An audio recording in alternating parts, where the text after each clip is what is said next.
I watched a couple of interviews yesterday. Two with Frank Warren. This is on IFL. This is on Boxing Social.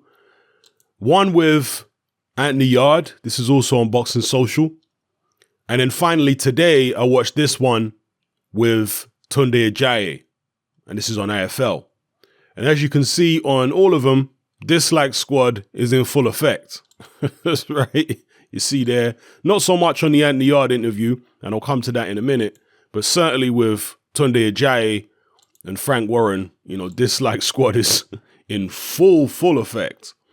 Why is this? Well, a number of different reasons in terms of the Frank Warren interviews, but I was most interested in what Frank Warren was saying about Kovalev versus Anthony Yard.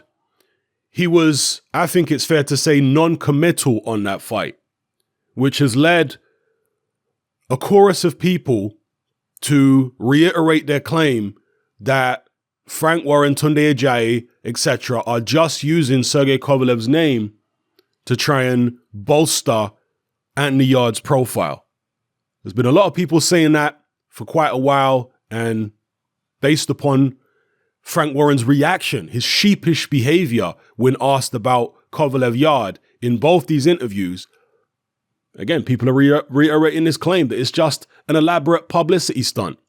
It remains to be seen whether they are definitely right. We'll find out if the fight goes ahead. But I do have to agree that Frank Warren appeared very, very sheepish when questioned about the fight in both of these interviews. He was mumbling and stumbling and fumbling his words.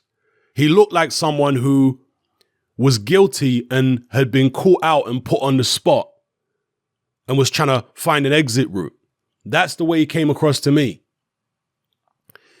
Now, Frank Warren, as I've said before, knows how to guide a fighter's career.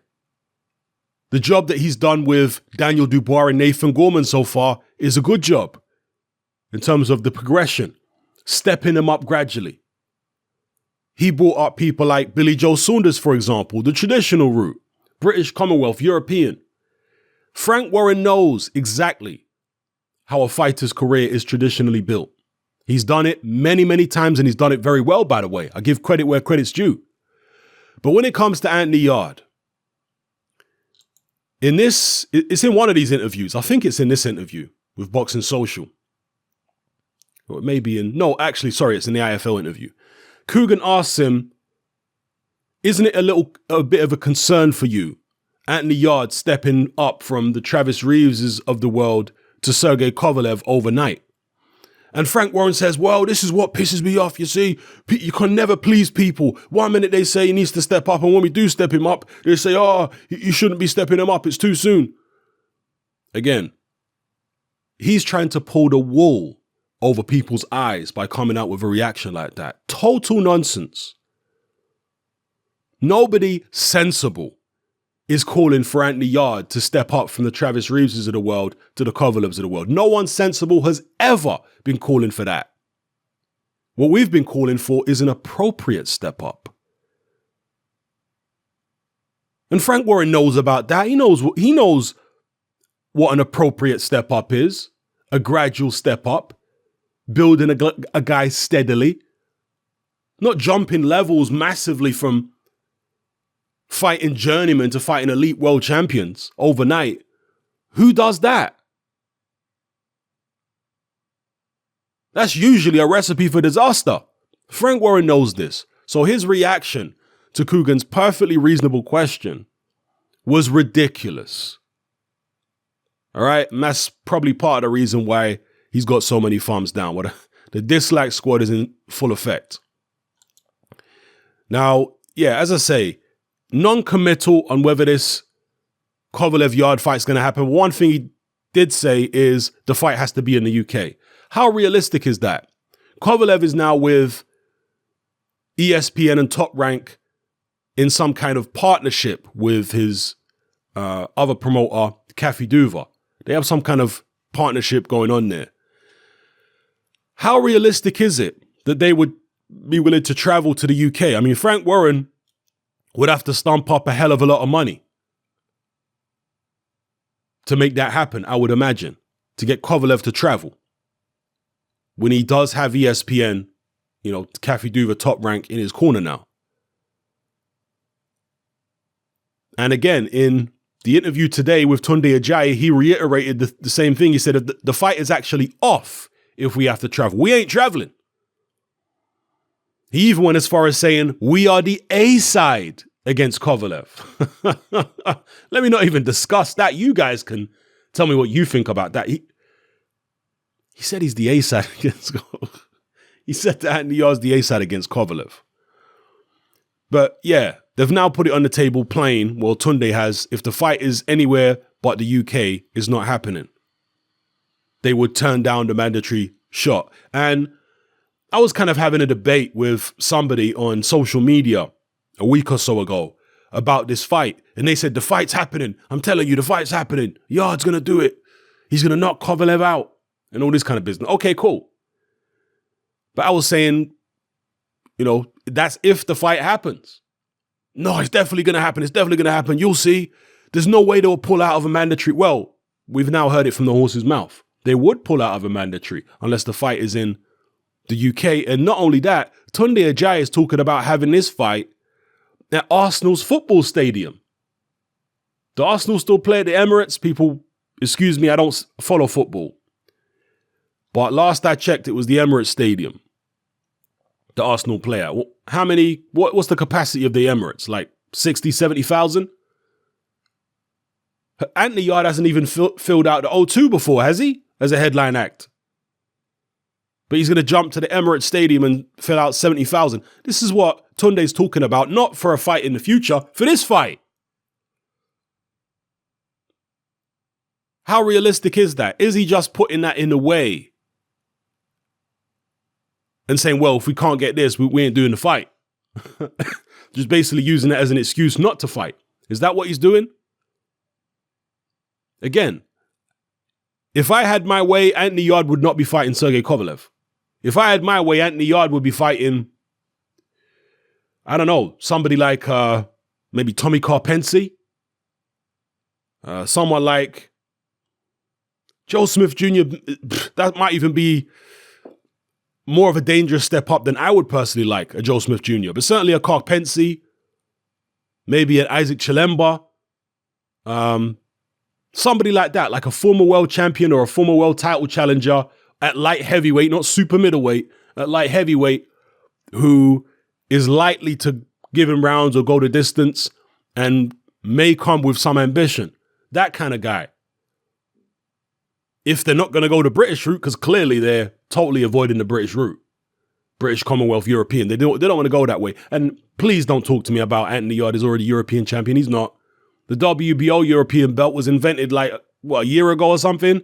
That's not a real European belt. I'm talking about the actual EBU. European Boxing Union, their belt. British, Commonwealth, European, that's the traditional route. Yarde clearly isn't trying to go the traditional route. Or at least his people are not trying to take him that route. So, that is what that is. Let me know what you guys think about it in the comments. Is this fight actually going to happen? Is it all just an elaborate PR stunt? Smoke and mirrors? Tunde coming out saying we're the A-side against Kovalev. He has to travel. He has to come to us. Anthony is the global ambassador for Adidas. Loads of people know him. We can fill out the Emirates. Is this all nonsense? It might sound like a rhetorical question, but I want you guys to answer this. Is it all nonsense? Is this fight, does it stand any chance at all of happening? And if it does happen, how many of you would actually pick Anthony Yarde against Sergey Kovalev? You see, I've long said Anthony Yarde is a precocious talent. And let me get to Anthony Yarde's interview actually here, because you can see there is some dislikes on the video, but more likes than dislikes, which is different than Tunde Ajayi and Frank Warren, because Anthony comes across a lot better than Tunde and Frank Warren do. That's why I think, particularly Tunde, he needs to stay off the PR. He needs to stay well away from the PR because he does a terrible job. Stay in the background, do your thing, But when it comes to the PR, man, he's just turning a lot of people against Anthony. And we don't want that. All right?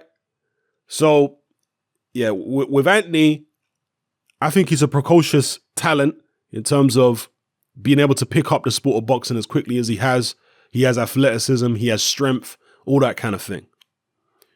But everybody gets hit in boxing. In this interview right here, Anthony Yarde was asked by Rob Tebbett, what happens when you get hit? Rob Tebbett, when he had Anthony Yarde on his podcast, said to him, not in a disrespectful way, I'd like to see you get hit to see if you can take a shot. And Anthony said, I don't want to get hit. I'm not in this business to get hit. And whatever you think about is what happens. So if you think about you're going to get hit, then you're going to get hit. Now, that's kind of esoteric. There may be some truth to it, but look, I don't care how positive-minded you are. If you are fighting a championship level in boxing, you're going to get hit. And you're going to get hit hard. That's just going to happen. Yeah, Floyd Mayweather, Muhammad Ali, Pernell Whitaker, Sugar Ray Leonard, everybody gets hit. You ain't going to avoid that. But Anthony Yarde seemed to have this belief that he's just not going to get hit. That he's going to be like Neo when he woke up in the Matrix. He can dodge bullets. That to me was an interesting response from Anthony Yarde, saying, I don't want to get hit and I'm not going to get hit. Interesting. Can he take a shot? And this is why experience is so important before you step up to world level. This is why it's important not to jump from the Travis Reeveses of the world to the Kovalevs of the world overnight. That's a big gamble. I mean, sometimes a big gamble like that can pay off. I'm not sitting here telling you that Anthony Yarde has got no chance against Sergey Kovalev. No, I ain't saying that. What I am saying is to give him the best chance. I would like to see him tested along the way, gradually stepped up before he jumps in with a Kovalev. For him to go through certain experiences that prepare him for the big stage, for the eventualities that could occur on the big stage. Tyson Fury is a good example. Tyson Fury went through just about every crisis situation in the fights he'd had prior to fighting for the world title against Klitschko that you could go through in a boxing ring. He went life and death with John McDermott twice. He had to climb off the canvas against Nevin Pikage and Steve Cunningham. He had slugfests with people. He went the distance in other fights. He had to fight on the inside. He had to fight on the outside. He had real fights, which tested him, tested his heart, tested his chin, tested his boxing skills.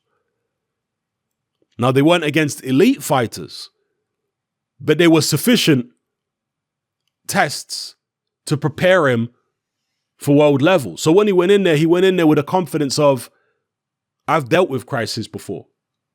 I know how that feels. I can climb off the canvas if need be. It gives you a different kind of confidence when you have the experience. You know, when you've been in difficult situations and come through. Anthony Yarde has never had a real fight in his professional career. The last time he had a real fight was probably in the Haringey Box Cup. In the amateurs. This guy's never had a real fight as a professional. He's been in there against vastly overmatched opposition and he's been knocking them over. If you don't get stepped up sufficiently prior to your world title fight, your showdown against an elite champion, how prepared can you be for a crisis? How prepared can you be for when the going gets tough? How much confidence can you really have deep down inside when you're jumping from the Travis Reeves of the world to the Kovalevs of the world? I mean, maybe he's just special in the sense that his confidence level is through the roof. Maybe Tunde has done a fantastic job in instilling a deep inner sense of confidence in him to the point where he could go in there with a Kovalev and not be overawed and not be intimidated and feel perfectly at home. But then again, maybe not. Difficult to say. The proof is in the pudding. Let me know what you guys think about all this in the comment section below. The Anthony Yarde, Sergey Kovalev situation. I was nearly going to say fiasco. You got Tunde Ajayi here calling himself, what is it, Master Genius? You know, Tunde tries to be a slick talker, but he's clearly not that slick a talker because his dislike squad is in full effect. Always talks about how he's from the roads. I'm from the roads too. How about that? I'm from South London too, just like Tunde. I've been in boxing decades too. So I can tell you that Tunde ain't pulling the wool over my eyes with his slick talk. His attempt at slick. He ain't pulling. I've seen it all before, bro. Master, what was it? Master Genius?